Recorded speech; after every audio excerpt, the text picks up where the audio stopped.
Hi! Magandang araw sa inyong lahat. Andito na naman po ako, ang inyong nag-iisang lingkod, Mama Mia, para sa panibagong kwentong ihahatid ko sa inyo ngayong araw. Bago ang lahat, nais ko munang mag-thank you sa taos-puso niyong pagsuporta, lalong-lalo na yung mga nag-e-invite pa talaga para may mga panibago tayong subscribers. Hello po sa inyo. At sa lahat ng mga nagustuhan yung dati nating mga kwento, yung mga minumukbang nila, yung mga old kwentos natin. Thank you so much po. And syempre sa inyo pong nais na magpadala ng inyong mga sariling sulat, huwag po kayong mag-atubiling mag-email sa amin, mamamiacdo0317@gmail.com. That's mamamiacdo0317@gmail.com.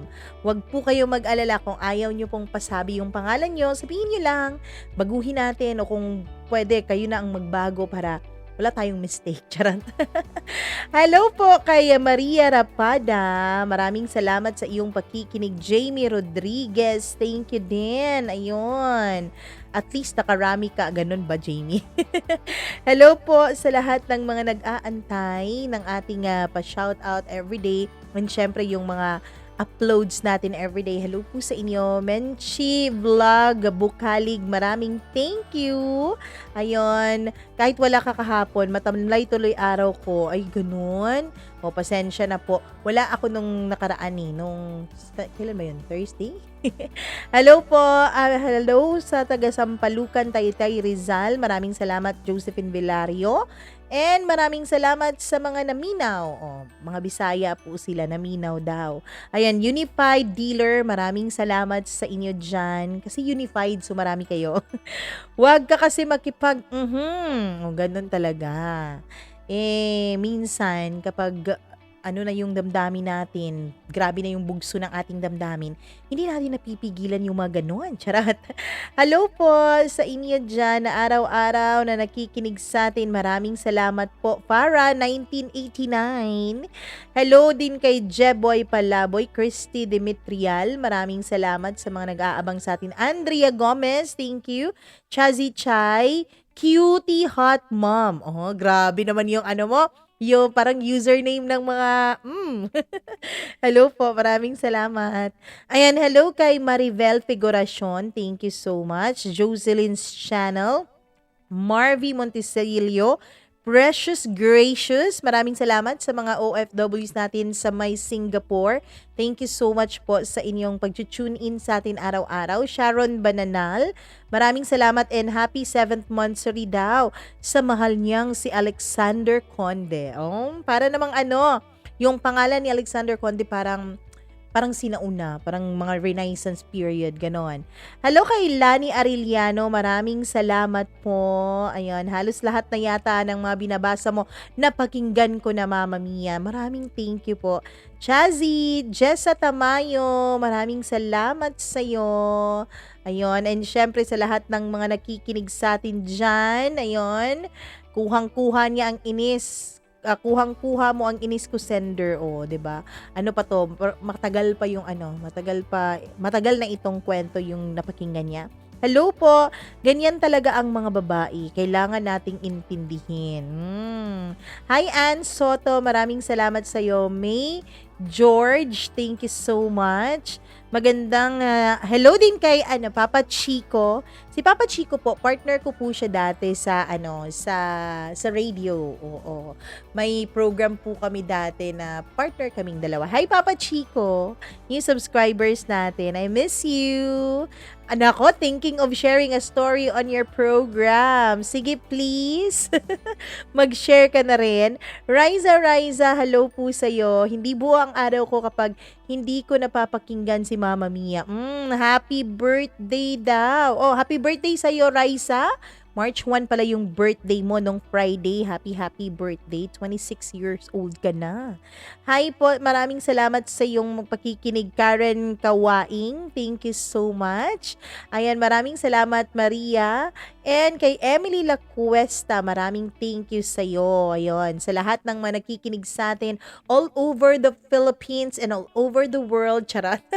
All over the world. Ayan, hello po sa inyong lahat. Maraming salamat po sa inyong support suporta at hindi na po natin patatagalin dahil alam kong excited na ang lahat. Simulan na natin ang kwento natin ngayong araw, ang kwentong pinadala sa atin ni Abigail. Dito lamang sa Dear Mama Mia.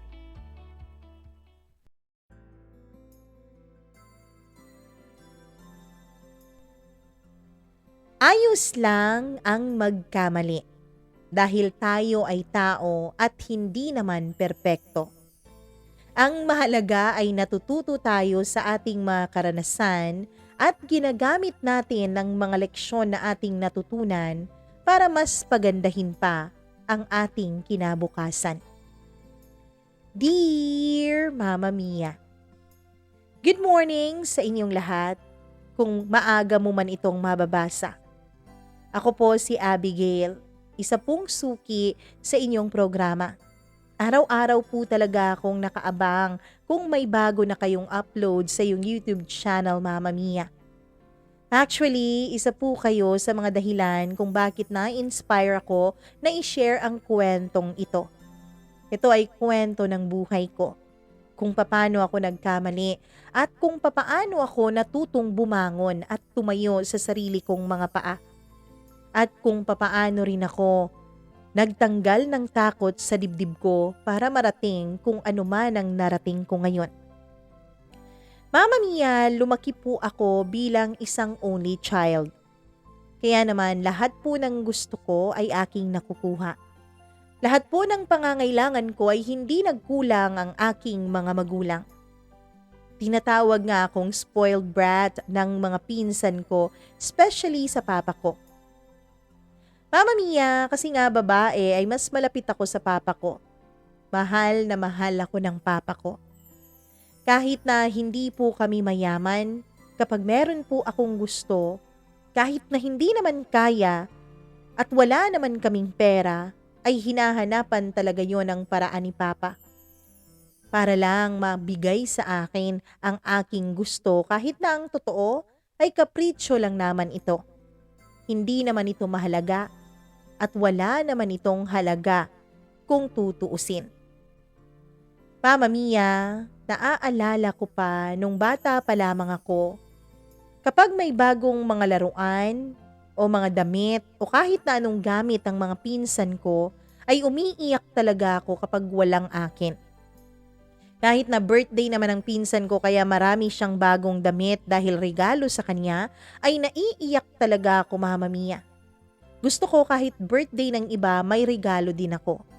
Gusto ko kahit hindi ko birthday at birthday ng pinsan ko ay nakikiblow din ako ng cake. Ganun ako, Mama Mia. Sanay na sanay akong umiikot ang mundo para sa akin. Sanay na sanay akong lahat sila nag-a-adjust sa akin. Yung mama ko ay lagi akong pinagagalitan dahil napaka-spoiled ko daw. Hindi raw maganda ang pag-uugali ko. Sabi ng mama kapag lumaki raw ako at magkaisip na ganito pa rin ang disposisyon ko sa buhay, sigurado raw na wala akong mararating at walang gustong makipagkaibigan sa akin. Kahit na lagi akong kinagagalitan ni mama, ay iba naman si papa. Lagi niyang ina-assure sa akin, Mama Mia, na tumigil lang ako sa kakaiyak at pipilitin niya na mabilhan ako ng mga gamit na meron ng mga pinsan ko. Mama Mia, yung papa ko po ang lalaking nakilala ko na man of his words. Kasi kahit na kitang-kita ko naman na wala siyang pera, kahit na kitang-kita ko naman na nangangamot siya ng kanyang ulo kapag may nire-request ako. Kapag sinasabi niya na gagawin niya ang lahat, at bibigyan niya ako noon, ay ginagawa niya talaga ang lahat. Binibigay niya talaga ang lahat-lahat para sa akin. Kaya naman, Mama Mia, lumaki talaga akong laging nakasandal sa mga magulang ko, lalo na sa papa ko. Dahil alam ko na kahit na anumang mangyari, laging nandyan lang si papa. Lagi siyang masasandalan at lagi siyang handang tumulong at handang gumawa ng paraan para lang mapagbigyan ang kanyang unika-iha. Mama Mia, kung ano man po ang mga pagkakamali ko sa school man, sa mga kaibigan ko man, Maging sa bahay ay hindi po ako ginajudge ni Papa. Yung mama ko po laging nagagalit kapag nakakabasag ako ng baso. Wala nang araw akong ginagawa sa bahay. Ni hindi nga ako marunong maghugas ng pinggan ay nambabasag pa ako tuwing umiinom ako. Mama, nadulas lang naman sa kamay ko eh. Nadulas kasi busy-busy ka sa paglalaro. Dapat kapag kumakain ka o umiinom ka ng tubig, binibitawan mo muna yung mga laruan mo. Ano ka ba naman, Abigail? Ang laki-laki mo na. Galit na sabi ni Mama nung pangalawang beses na akong nakabasag ng baso sa isang araw. Papaluin na sana ako ng mama ko noon nang sakto namang dumating ang papa ko. Ano ba yan, Mercedes? Ano bang ginagawa mo sa anak natin? Papaluin mo ba yan? Andyan ka na naman, Renato eh. Kinakampihan mo na naman yung batang yan. Ano bang gusto mong mangyari sa kanya ha? Hindi matuto? Hindi alam kung anong tama at mali? Na tanging gusto niya lang ang laging nasusunod? Nako Renato, kapag yang anak mo lumaking suwail, lumaking salot sa lipunan, kasalanan mo yan. Sabi ng mama ko bago niya talalikuran si Papa at kumuha ng walis para linisin ang nabasag kong baso. Ako naman kahit na pinagsabihan lang at hindi naman talaga ako nasakta ng pisikal, nung dumating si Papa ay mas lalong lumakas ang iyak ko. Nagsumbong ako sa kanya, Mama Mia. Ang papa ko naman ay niyakap ako at ang sinabi ay hayaan ko na lang daw si Mama. Ganun daw talaga ito dahil mainit ang ulo at may problema sa trabaho. Lagi naman ganun si Mama. Lagi naman siyang may problema sa trabaho at lagi niyang dinadala sa bahay namin. Yun ang nasa isip ko dati, Mama Mia. Yun ang naiisip ko kung bakit laging galit at pagalit kung makipag-usap sa akin ng mama ko. Hindi ko talaga naisip noon na gusto lang niyang ituwid ang landas ko. Ang naiisip ko talaga noon ay kontrabida ang mama ko sa buhay ko. Na ayaw niya akong maging masaya. Mama Mia, kung meron naman akong mga achievements sa school, ang papa ko lagi ang unang nakaka-recognize at pumapalakpak para sa akin. Kahit na simpleng dancer of the year lang yun. Kahit na simpleng pagsasabit lang yon ng medalya sa pagiging responsible o di kaya'y tahimik sa klase ay proud na proud po ang papa ko.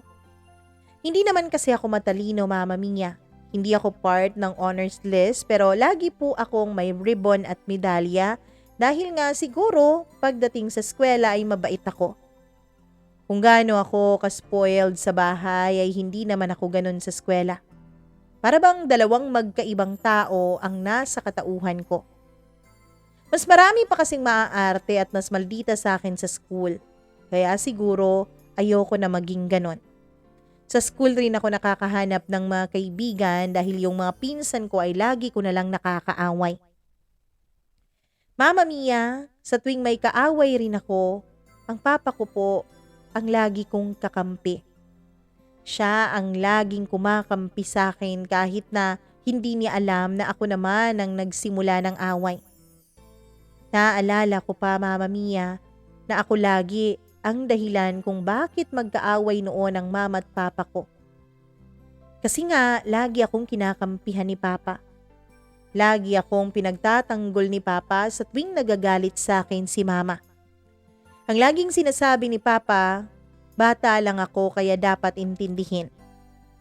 Hindi dapat mag-e-expect si Mama sa akin na magaling na akong umintindi ng mga bagay-bagay. Kailangan ko raw ng gabay at hindi pamalo. Mama Mia, dun naman nagde-disagree si Mama. Dahil ang sabi niya, ang batang hindi raw pinapalo ay lumalaking palalo. Love na love ko naman ang mama ko, Mama Mia. Mahal ko siya. Pero mas naa-appreciate ko ang papa ko dahil alam kong mas mahal niya ako kesa sa pagmamahal ng mama ko sa akin. Alam mo ba, Mama Mia, tuwing Mother's Day, ay gusto ko pong bigyan ng bulaklak ang papa ko kaysa sa mama ko. Kasi pakiramdam ko kasi Kung yung iba ay mas malapit sa mga mama nila dahil ang sabi nila, gentler daw ang mga mama. Pero iba po sa bahay namin. Si mama ang dragon, siya ang leon. Samantalang si papa naman ang nag-aalaga sa akin. Lagi kong iniisip noon na kahit na ano pa mang mangyari ay ayos lang. Dahil lagi namang nandyan ang papa ko para gumabay sa akin. Laging nandyan ang papa ko para maging kakampi ko. Kahit na against pa sa akin ang buong mundo, kahit na iba pa ang tingin nila sa akin, kapag ang tingin ni papa sa akin ay mabait ako, ayos lang yun. Pero Mama Mia, hindi pala lahat ng tao na gusto mong manatili sa tabi mo ay mananatili. Hindi pala lahat ng tao na akala mo'y makakasama mo sa mahabang panahon ay ganun ang mangyayari. Hindi ko talaga inaasahan ang nangyari, Mama Mia. Nasa eskwela ako noon, first year college, nung mabalitaan ko na nasa ospital ang papa ko. Tumawag ang mama ko sa akin noon at umiiyak. Hindi ko pa halos maintindihan ang sinasabi niya. Ang totoo niyan ay pangatlong tawag niya na yun sa akin. Ayoko kasing sagutin dahil nagkasagutan kami nung nakaraang gabi nung ginabing gabi ako ng uwi dahil gumimik pa kami ng mga barkada ko. Galit na galit ang mama ko. Nagkasagutan kami kaya naman nagtatampo ako sa kanya. Kaya ayoko talagang sagutin ang tawag niya. Pero naging persistent ang tawag na yun. Hindi lang isang beses, hindi lang 2 beses, kundi pangatlong beses pa na nag-ring ang phone ko. Kaya naman wala na akong nagawa at nag-excuse na ako at ang sabi ko ay pupunta ako ng CR pero sinagot ko ang tawag ng mama ko pagkalabas. Hello po, ano pong kailangan mo? Tanong ko. Hindi ko man lang siya tinawag na mama dahil galit pa rin ako sa kanya. Abigail, may klase ka pa? Pumunta ka dito sa ospital. Marami pa siyang sinasabi, Mama Mia, pero yun lang ang rumehestro sa utak ko. Yung linyang yun at yung pangalan ng ospital kung saan ako dapat pupunta. Doon ko nalaman, Mama Mia, inatake pala ng stroke ang papa ko. Napakasakit nun para sa akin. Iyak ako ng iyak. Nagdadasal ako sa Diyos na sana pagalingin niya ang papa ko. Dahil hindi ko alam kung anong gagawin ko.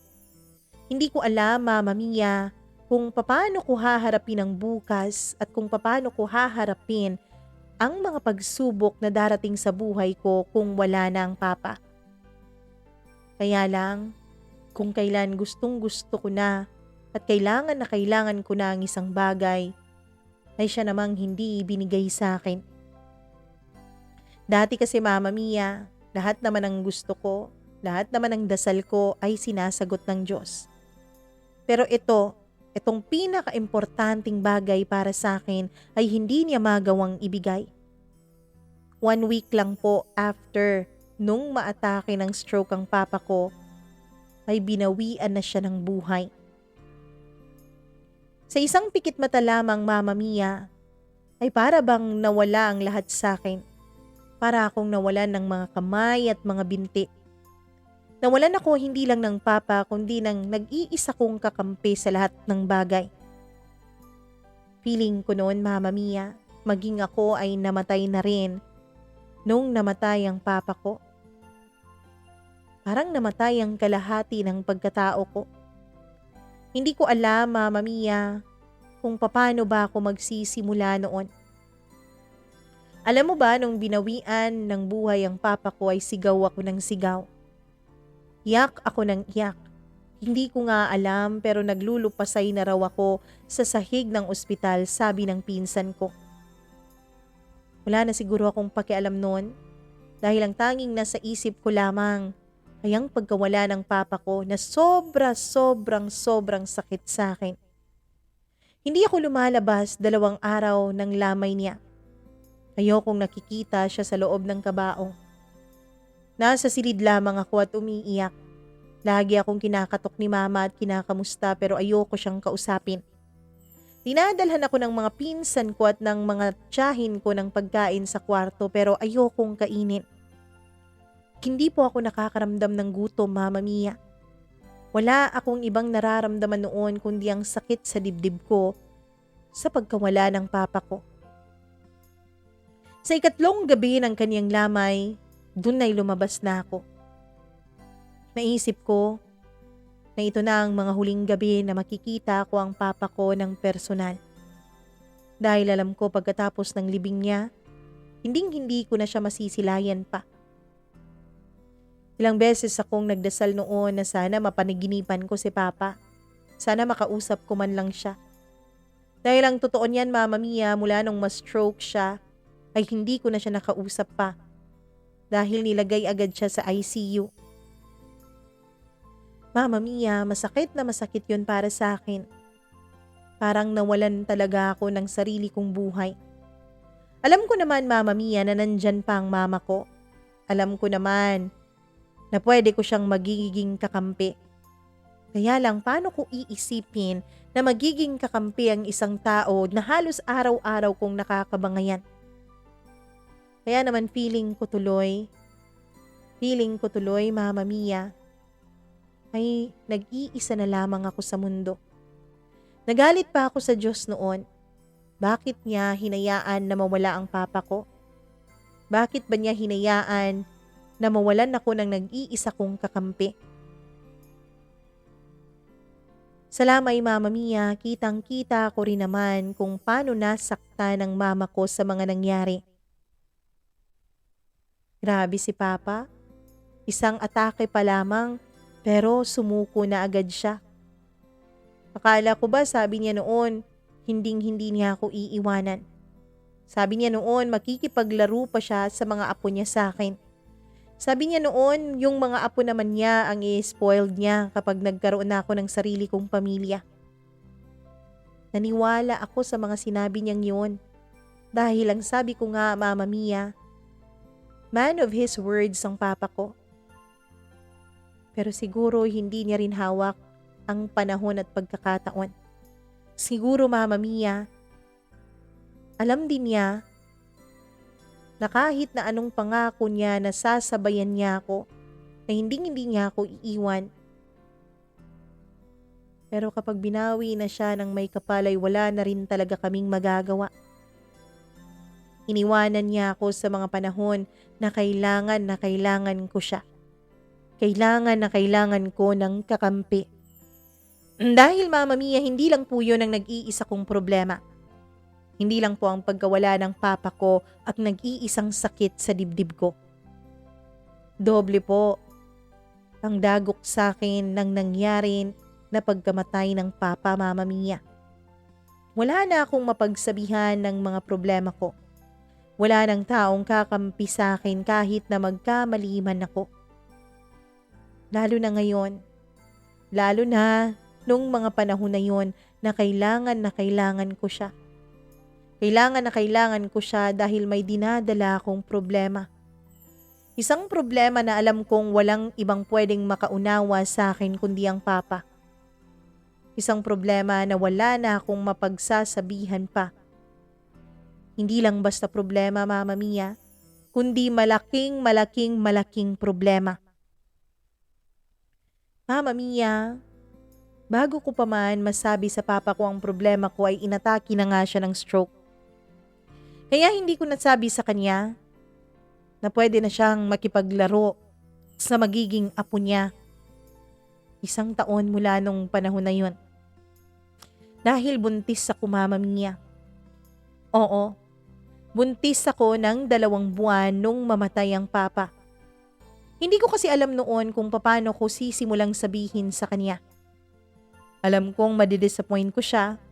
Alam kong siguro medyo magagalit siya pero alam ko rin naman, Mama Mia, na sa huli ay pipiliin niya pa rin na intindihin ako. Na sa huli ay pipiliin niya pa rin ang mahalin ako. Mama Mia, buntis nga ako noon. Pero tinakbuhan naman ako ng lalaking nakabuntis sa akin.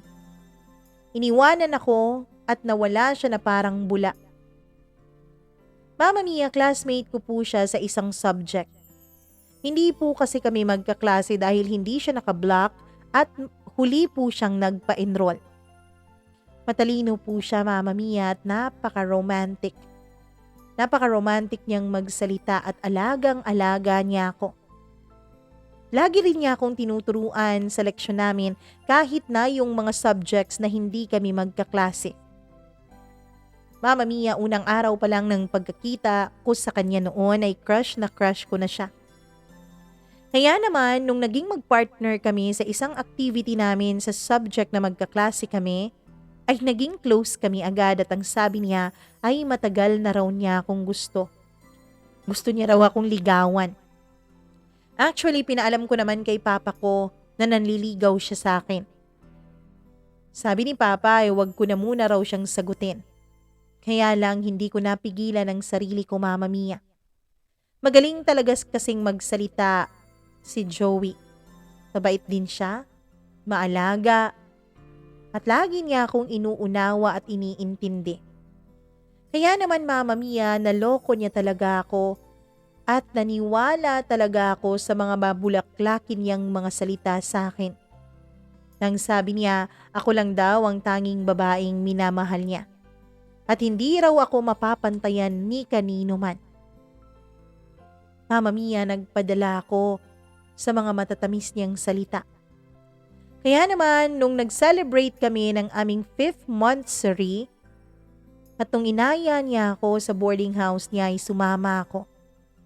Ang sabi niya ay naghanda raw siya ng makakain namin. Oo nga at nagluto siya, Mama Mia. Isang bagay na talaga namang nagpataba ng puso ko. Ganun talaga ako. Sumasaya ako kapag inaasikaso at pinagsisilbihan ako ng ibang tao. At mas doble ang saya na yon dahil ang lalaking mahal ko pa ang nagsisilbi sa akin. Mahal na mahal ko na siya noon, Mama Mia.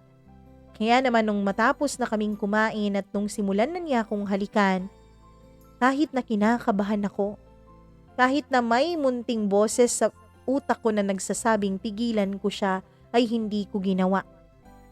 Pinagsilbihan niya ako kaya ayokong ma-disappoint siya. Isa pa, monthsary namin. May regalo siya sa aking bracelet at ako naman ay walang regalo sa kanya.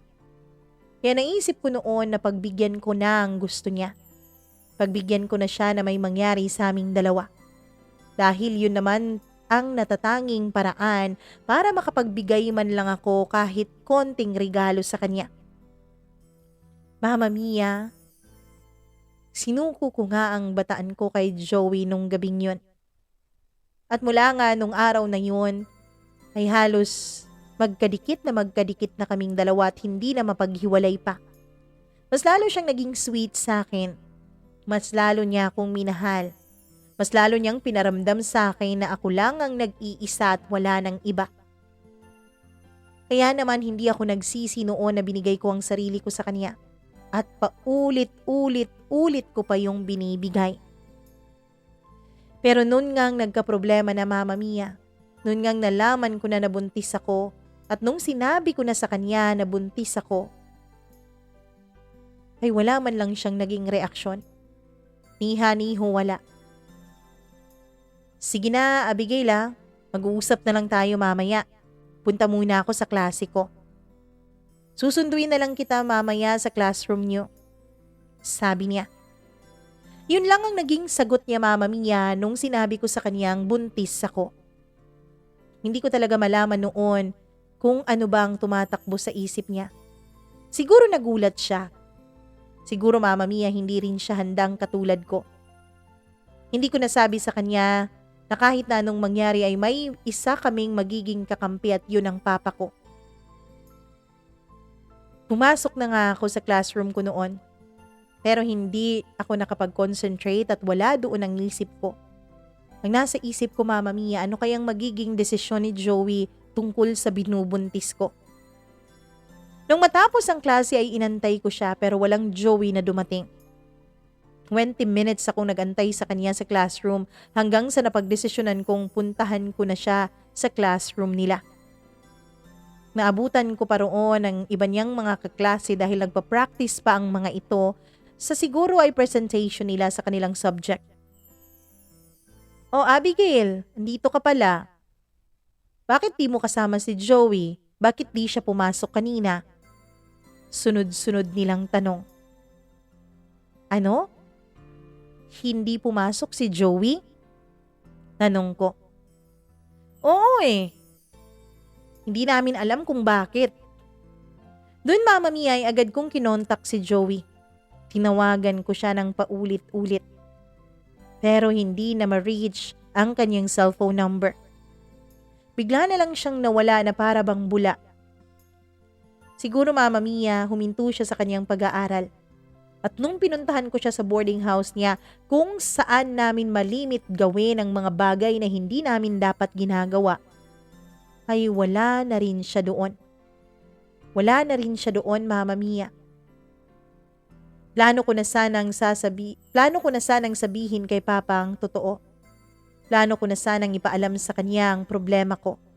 Dahil alam ko, Mama Mia, na kung may isa mang lalaki sa buong mundo na hinding-hindi ako pababayaan, yun ay ang Papa ko. Pero sumakto naman talaga na na-stroke pa siya. Nung araw kasi na yun sana ang araw na sasabihin ko ang katotohanan. Dahil nung nakaraang gabi ay nag-away nga kami ng mama ko. Pero Mama Mia, huli na ang lahat.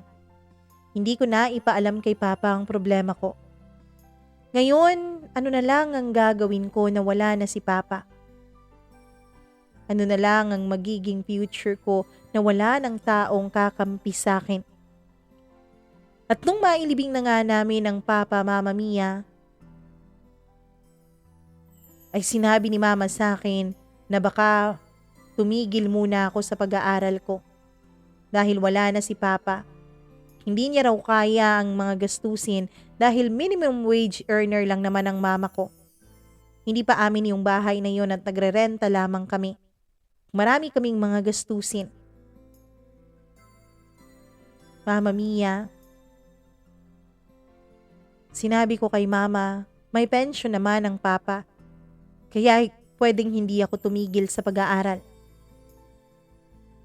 Pwede naman akong lumipat sa mas murang paaralan. Pero dun ko nalaman ang isang masakit na katotohanan, Mama Mia. Ang mama at papa ko pala ay hindi kasal. Hindi sila pwedeng ikasal dahil may asawa na dati ang papa ko. Pero naghiwalay lamang silang dalawa ng asawa niya. Wala silang anak dalawa. Pero ang asawa niya, siya ang gustong mag-claim ng mga insurances ni Papa. Wala kaming nagawa, Mama Mia. Dahil nga hindi naman legal na kasal ang mama at papa ko, kaya wala siyang nagawa. Mabuti na lang talaga, Mama Mia, kahit na illegitimate akong anak ng papa ko, ay nailagay naman niya ako sa iba niyang mga insurances. Kaya meron din kaming nakuha kahit na konting halaga. Mama Mia, naging sunod-sunod po ang mga problema namin noon. Naging sunod-sunod ang mga problema ni Mama. Alam ko, Mama Mia, na hindi ako dapat dumagdag pa sa mga problema at dinadala ng mama ko. Alam ko na kailangan kong magpakatatag. Alam ko, Mama Mia, na kailangan kong gawin ang lahat ng makakaya ko para matulungan ang mama ko. Pero paano ko ba yun gagawin, Mama Mia? Araw-araw akong namomroblema. Araw-araw akong umiiyak. Dahil bukod sa kalagayan ko, bukod sa kalagayan namin ni Mama, ay namimiss ko na rin si Papa. Dati kasi wala akong ibang iniisip. Dati kasi wala akong ibang pinoproblema kundi ang pag-aaral ko lamang. Ang grades ko lamang. Pero ngayon, naninibago ako sa lahat ng mga problema. Dati kasi si Papa lang naman ang humaharap ng mga problema na ito. Mama Mia, yung maliit na halagang nakuha ko pa ay kinuhanan pa ng asawa niya. Bilang danyos daw sa mga paghihirap na naranasan niya nung nalaman niyang nagsasama na ang mama at papa ko. Wala na rin kaming nagawa. Ayaw na ring makipag-away ni mama. Nakita ko kung paano nahirapan ang mama ko. Nakita ko kung paano siya nasaktan. Kaya naman wala na akong ibang sinabi sa kanya. Alam ko kasi na hindi nararapat na sabihin ko pa sa kanya ang problema ko. Hindi pa panahon, Mama Mia, para aminin ko sa kanya ang tunay kong sitwasyon. Humayag na lang ako sa kagustuhan ni Mama na tumigil muna ako sa pag-aaral. Total, titigil rin naman ako, lalo na kapag lumaki na ang tiyan ko. Hanggang sa mabilis ngang lumipas ang mga araw. Actually, hindi mabilis, lalo na kapag gabi. Iyak ako ng iyak at halos hindi ako makatulog. Pero Mama Mia, sa paglipas ng mga araw at linggo, ay wala na nga akong maitatago pa kay Mama. Hindi ko na maililihim pa sa kanya ang sitwasyon ko. Ano ka ba naman talaga, Abigail? San ba kami nagkulang ng papa mo? San ba kami nagkamali ng papa mo sa pagpapalaki namin sa'yo? Bakit naman ganun? Bakit naman nangyari ang ganito, anak? Ilang beses na kitang pinangaralan, hindi ba? Ilang beses kong sinabi sa'yo na ingatan mo ang sarili mo. Hindi ka nakikinig sa akin eh. Dahil ang tingin mo sa akin kontrabida ng buhay mo. Ang tingin mo sa akin ay walang pagpapahalaga sa'yo. Hirap na nga tayo. Hindi ko na alam kung paano pa tayo mabubuhay. Tapos ito magdadagdag ka na naman. Nasaan ba ang ama ng batang yan, ha? Nasaan ba? Ma, wala na po siya. Iniwan na niya ako mula nung malaman niya ang kalagayan ko. Akala ko kasi katulad siya ni Papa eh. Akala ko kasi paninindigan niya ako. Mama Mia, na puno ng iyakan ng eksena kung saan nalaman ni Mama ang sitwasyon ko. Isang araw kasi ay nakita niya ako na nakahapit na damit. Akala ko kasi ay nakaalis na siya, kaya naman nagbihis ako noon ng sando. Kaya nakita niya ang umbok sa tiyan ko. Tinanong niya ako kung bakit malaki ang tiyan ko. Hindi ako nakasagot noon. Ano ba, Abigail? Hindi mo ba ako sasagutin? Bakit malaki ang tiyan mo? Buntis ka ba? Nung tinanong niya akong kung buntis ba ako, doon ay napahagulgol na ako sa iyak. Kaya doon na nangyari ang sumbatan naming dalawa.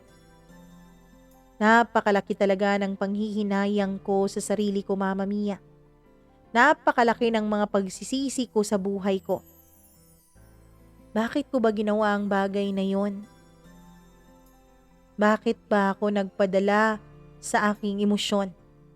Bakit ba ako nagpadala sa sobra kong pagmamahal noon kay Joey?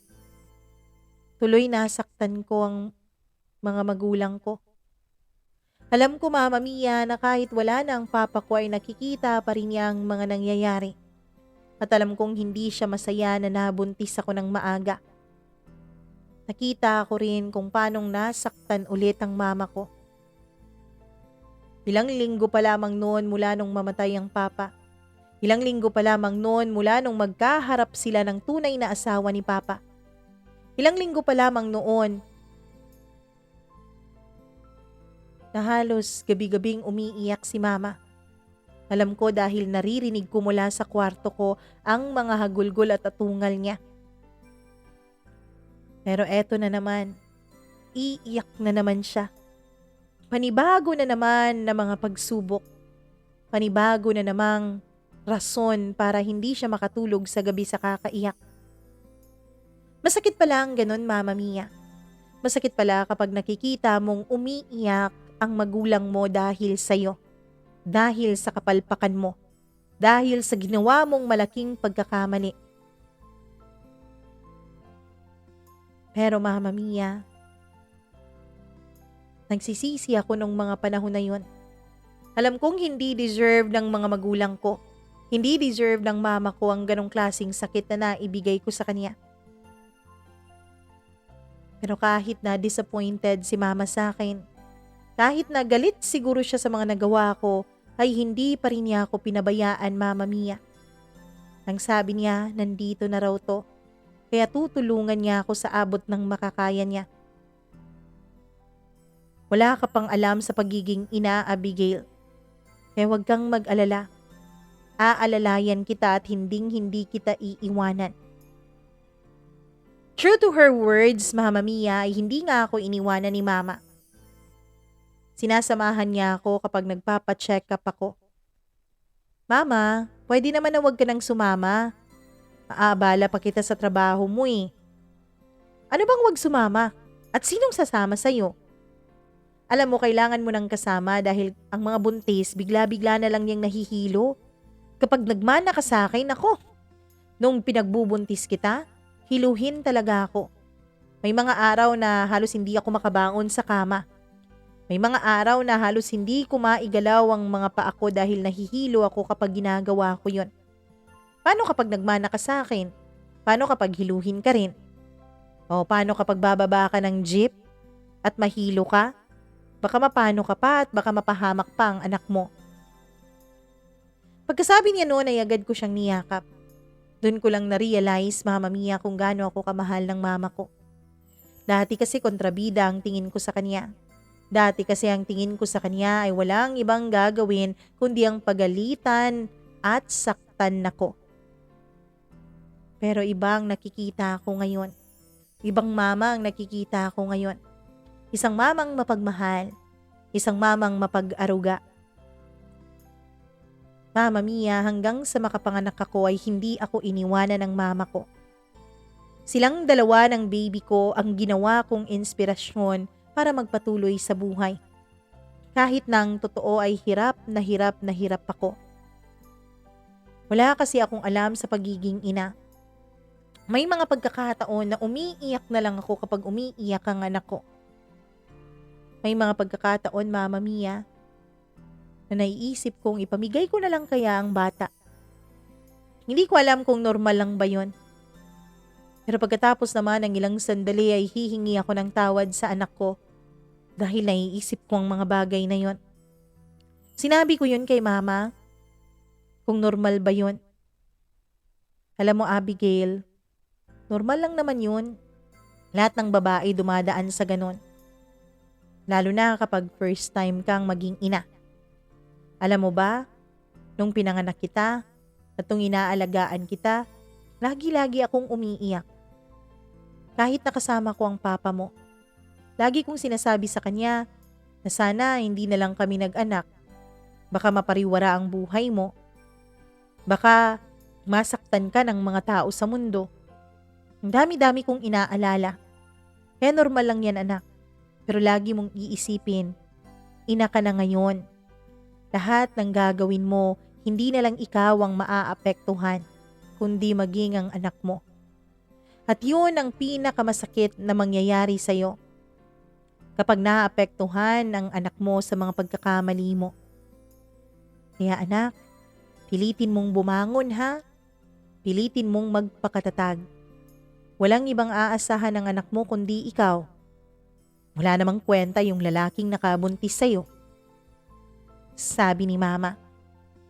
Naiyak na lang talaga ako noon, Mama Mia. At sa tuwing inaatake ako ng postpartum ko, ay lagi ko na lang iniisip na matatapos din ang lahat ng ito.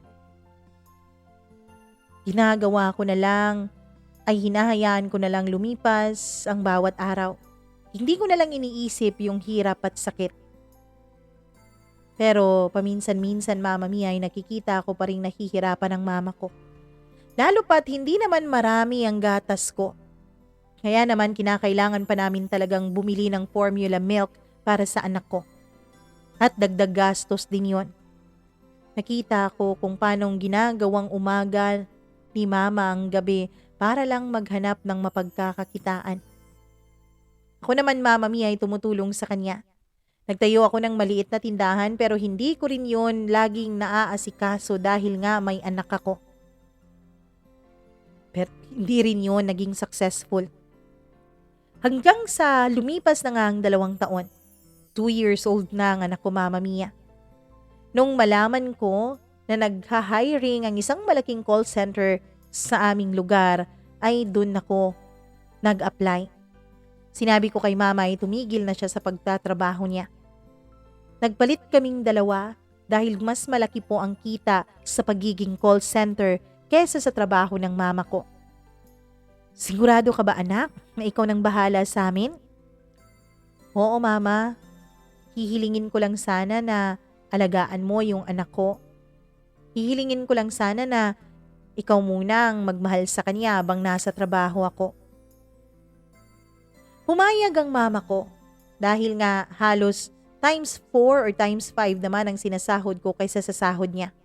Alam niyang mas magiging maluwag-luwag ang buhay naming dalawa kasama ng anak ko. Mama Mia, si Mama po ang nag-aalaga sa anak ko habang ako naman ay nagtatrabaho bilang isang call center agent. Swerte at masaya ako dahil natanggap ako sa trabahong yon.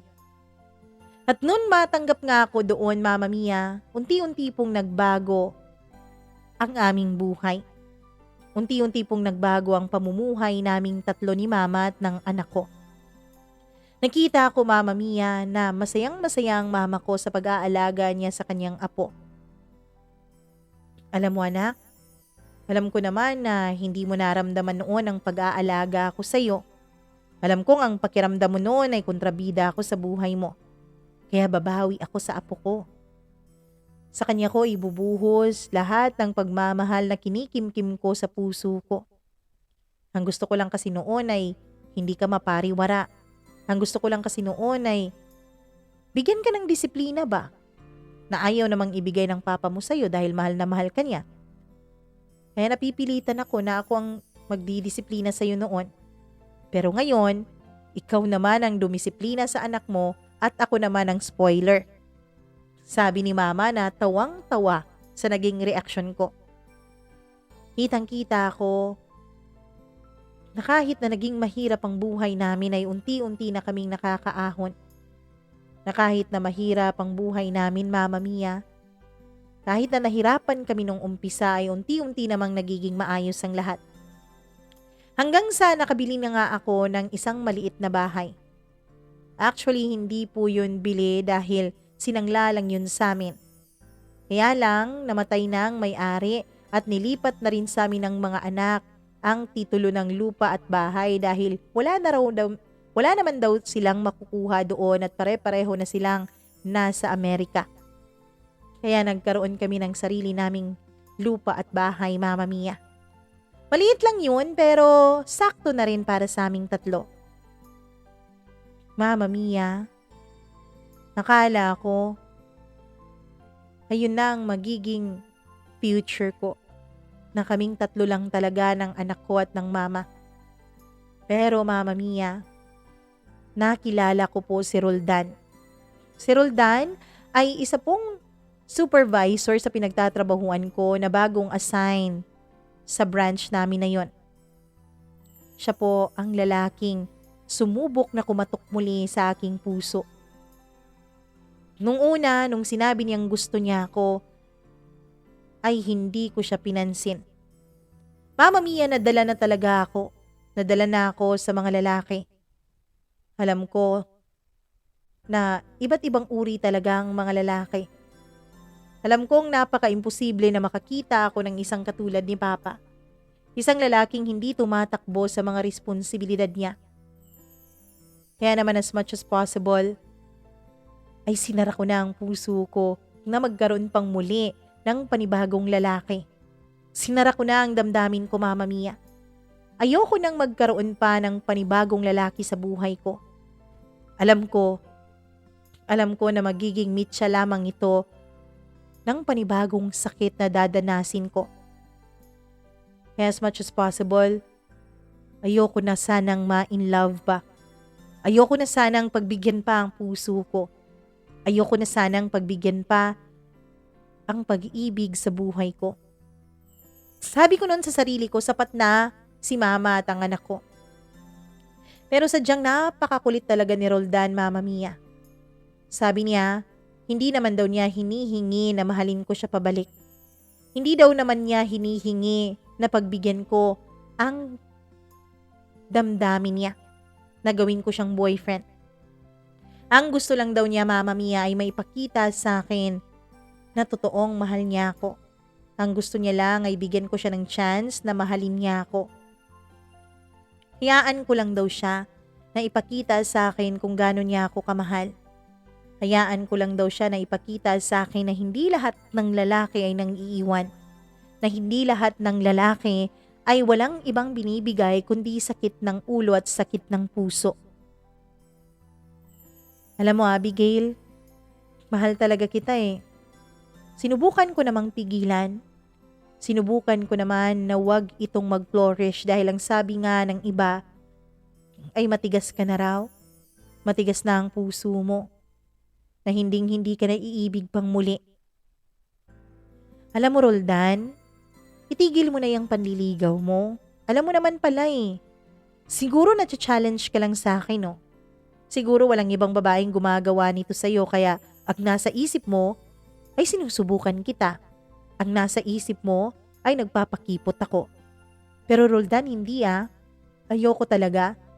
Please lang, wag mo na akong isali pa sa mga babaeng gusto mong lokohin o sa mga babaeng gusto mong maging girlfriend. Marami naman dyang iba. Maraming single sa team namin kaya sila na lang ang ligawan mo, please. Wag na ako. May mga responsibilidad na ako. Ayoko na ng panibagong lalaki na magiging panibagong sakit ng ulo ko. Hindi ko naman hinihiling sa'yo, Abigail, na maging tayo eh. Ang hinihiling ko lang, sana wag mong tanggihan ang pagmamahal ko. Sana wag mong barahin lahat ng pagbibigay ko sa'yo ng pagmamahal. Sana hayaan mo lang ako. Yun lang. Yun lang ang gusto ko. Kahit na sinabi kong hindi ay makulit pa rin talaga si Roldan, Mama Mia. Araw-araw niyang pinapakita sa akin na mahal niya ako. Araw-araw niyang pinaparamdam sa akin na ako ang pinakamahalagang tao sa buhay niya. At hindi lang sa akin niya yun pinaparamdam, Mama Mia, kundi maging sa mama ko at sa baby ko. Lagi niyang pinapakita sa mama ko na mahal niya ako. Lagi siyang pumupunta sa bahay. At kapag naroon siya, Mama Mia, kapag hindi ko siya ginakausap, ay kausap niya ang mama ko at kalaro niya ang anak ko. Kasundo niya ang mama at kasundo niya rin ang anak ko. Mahal na nga siya ng mga ito. Ako naman ay hindi ko talaga alam kung ano ba ang dapat kong gawin. Nakikita ko naman, Mama Mia, ang effort ni Roldan. Nakikita ko naman na mahal niya ako. Pero ang totoo niyan, Mama Mia, pinipigilan ko talaga ang sarili ko. Oo, aaminin ko may gusto na rin ako kay Roldan. Aaminin ko na mahal ko na rin siya. Pero pinigilan ko talaga ang puso ko, Mama Mia. Ayoko talaga. Kaya lang sa tuwing nakikita ko siyang nakikipaglaro sa anak ko ay parang natutunaw ang puso ko. Lalo pa isang araw, narinig kong tinawag siyang papa ng anak ko. 3 years old pa lamang ang anak ko noon, Mama Mia. Alam kong hindi pa siya makakaintindi. Kaya hindi ko alam kung paano ko ipapaliwanag sa kanya na hindi naman niya papa si Roldan. Baby, hindi kasi siyang papa mo. Pagkasabi ko noon ay pinigilan ako ni Roldan. Hayaan ko na lang daw muna ang bata at ipaliwanag ko na lang daw ang lahat kapag malaki na ito at maiintindihan na niya. Lalo pong natunaw ang puso ko noon.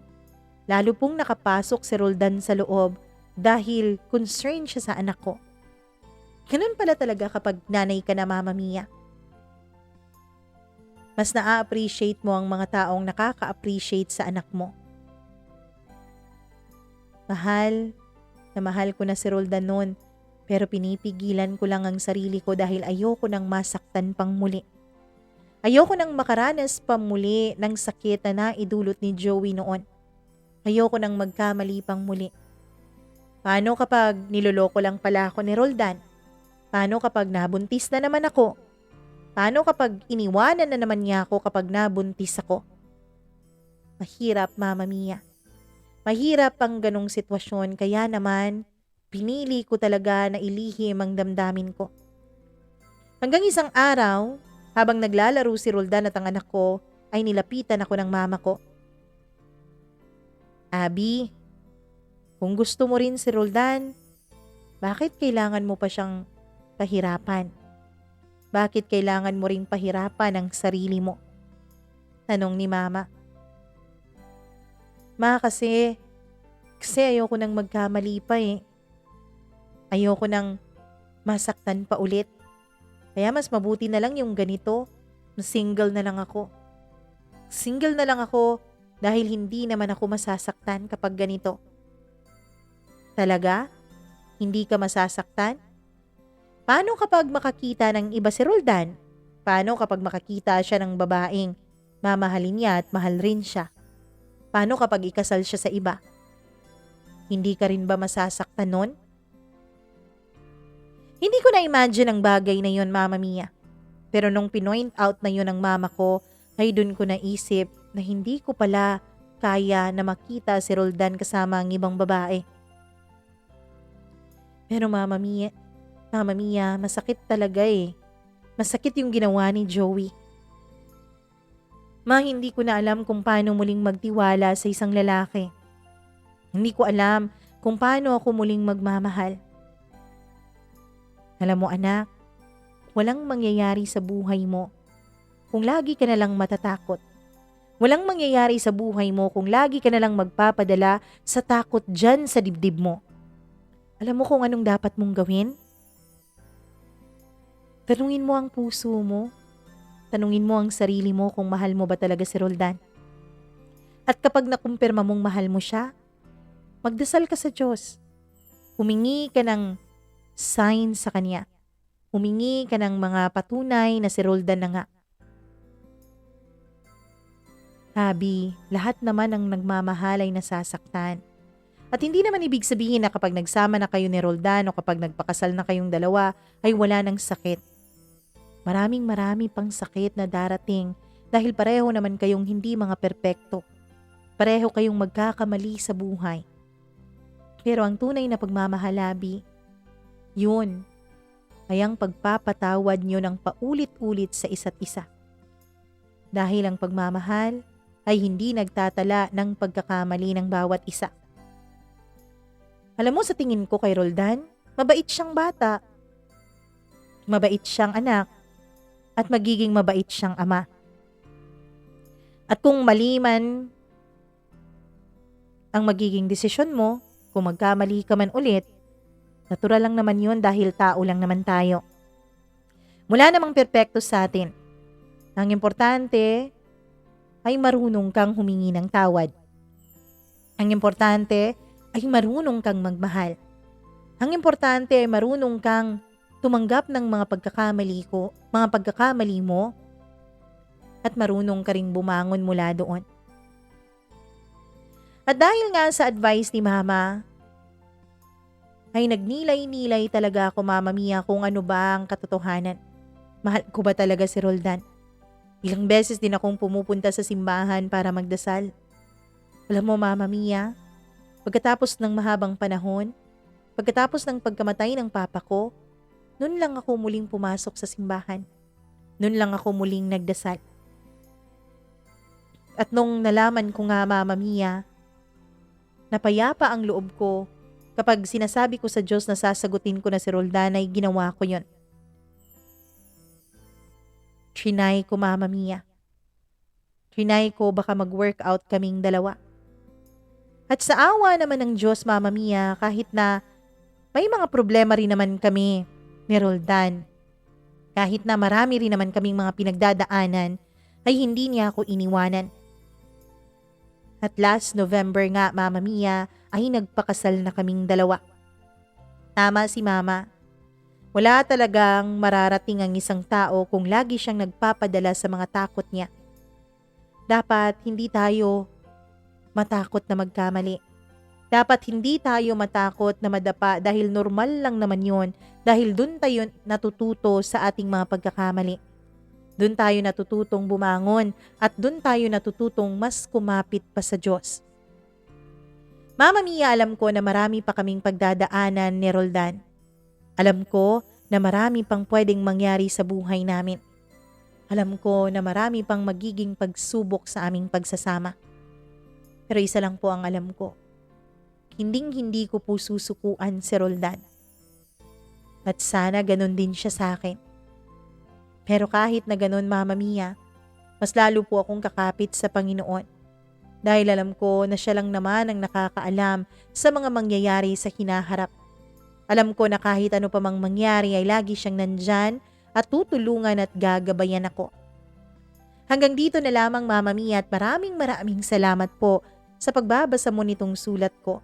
Maraming salamat din sa pagbibigay mo ng oras para maibahagi ito sa iyong mga listeners. Ako pong muli, ang isa sa inyong mga tagahanga, Abigail.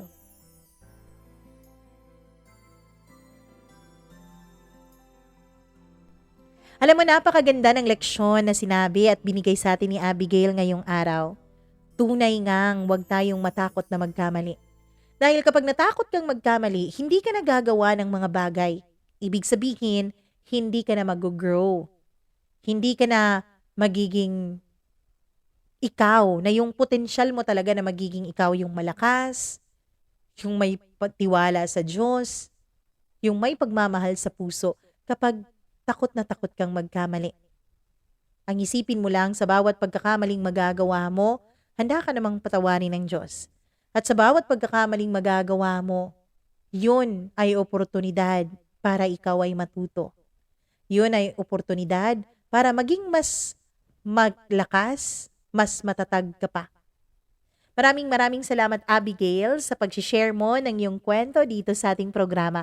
At kung ikaw, gaya ng sabi ko kanina, may sarili kang kwento ng buhay mo na nais mong i-share dahil na-inspire ka sa kwento ni Abigail, nako, pwedeng-pwede mo yang i-share. Mag-email ka lamang, mamamiacdo0317@gmail.com. Isa pa, huwag mong kalimutan na i-like at i-share ang video na to. Mag-subscribe at mag-click ng notification bell para lagi ka ring updated sa bawat kwento na ating ibabahagi. Maraming salamat po sa inyong lahat. Magandang araw. Ako pong muli ang inyong Mama Mia.